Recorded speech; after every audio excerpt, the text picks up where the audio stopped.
दोस्तों, फूड और catering service के ऊपर टीडीएस किस प्रकार कटेगा नए इनकम टैक्स एक्ट के अकॉर्डिंग वो डिस्कस करेंगे। तो आप इस वीडियो को अंत तक जरूर देखें ताकि आप इनकम टैक्स की प्रोविज़न को समझ पाएँ और रेगुलर अपडेट के लिए CS Satbir Singh YouTube channel को सब्सक्राइब कर लें ताकि आपको टैक्स के रेगुलर अपडेट मिलते रहें। दोस्तों, यदि आप वर्क की डेफिनेशन देखते हैं इनकम टैक्स एक्ट में, तो केटरिंग को भी वर्क की डेफिनेशन के अंतर्गत ही डाला गया है। तो दोस्तों, अगर आप केटरिंग के लिए कोई पेमेंट करेंगे तो उस केस में टीडीएस एप्लीकेबल हो सकता है, इसलिए आपको टीडीएस की प्रोविज़न को अच्छे से समझना है। दोस्तों, सबसे पहले तो टीडीएस के रेट आपको समझने हैं। दो अलग अलग रेट हैं।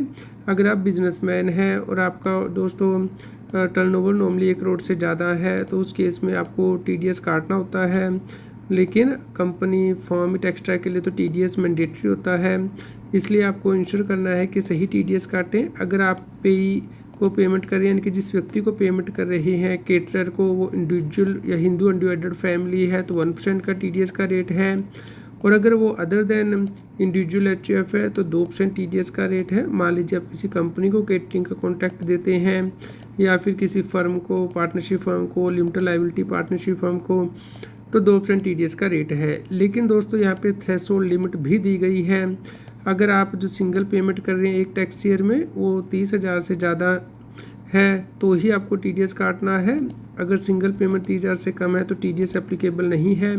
और दोस्तों, उसके अलावा आपको एग्रीगेट पेमेंट भी देखनी है। एक टैक्स ईयर में 1 अप्रैल से 31 मार्च के बीच में जो पेमेंट कर रहे हैं, अगर वो एग्रीगेट अमाउंट 1 लाख से ज़्यादा हो जाती है तो भी टीडीएस एप्लीकेबल हो जाता है।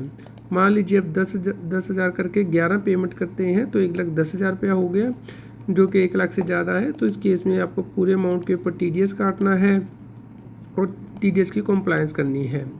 इसके अलावा दोस्तों, इंडिविजुअल और HUF जिनका कोई टैक्स ऑडिट नहीं होता है, वो भी मान लीजिए कोई केटरिंग की सर्विस लेते हैं। मान लीजिए किसी मैरिज में कोई केटरर कर रहे हैं जहाँ पे कि 50 लाख से ज़्यादा की पेमेंट करेंगे एक टैक्स ईयर में, तो उस केस में भी उन्हें टीडीएस काटना होता है। केटर का 2% टीडीएस यहाँ पे एप्लीकेबल होता है। अदरवाइज़ अगर आप पर्सनल पर्पज़ के लिए कर रहे हैं केटर को पेमेंट तो कोई टीडीएस एप्लीकेबल नहीं होता है। तो इस बात का आपको ध्यान रखना है। दोस्तों, जो इंडिविजुअल HUF है उसके केस में 1% टीडीएस और इसके लिए कोड 1023 आप यूज़ करेंगे, और अगर कंपनी फर्म है तो उस केस में 2% टीडीएस कोड 1024 आपको यूज़ करना है जब आप टीडीएस रिटर्न फाइल करते हैं या जब आप टीडीएस का सर्टिफिकेट जनरेट करेंगे। दोस्तों, इसके ऊपर जो कंप्लीट आर्टिकल है उसका लिंक मैंने वीडियो के डिस्क्रिप्शन में दे दिया है हमारी वेबसाइट taxil.com पे, जिसमें कि हमने और फर्दर पॉइंट डिस्कस किए हैं। तो आप इस वीडियो में इसका डिस्क्रिप्शन का लिंक दे सकते हैं डिस्क्रिप्शन में, और उस आर्टिकल को डिटेल में रेफ़र कर सकते हैं along with relevant sections and rule हमने वो डिस्कस किया है।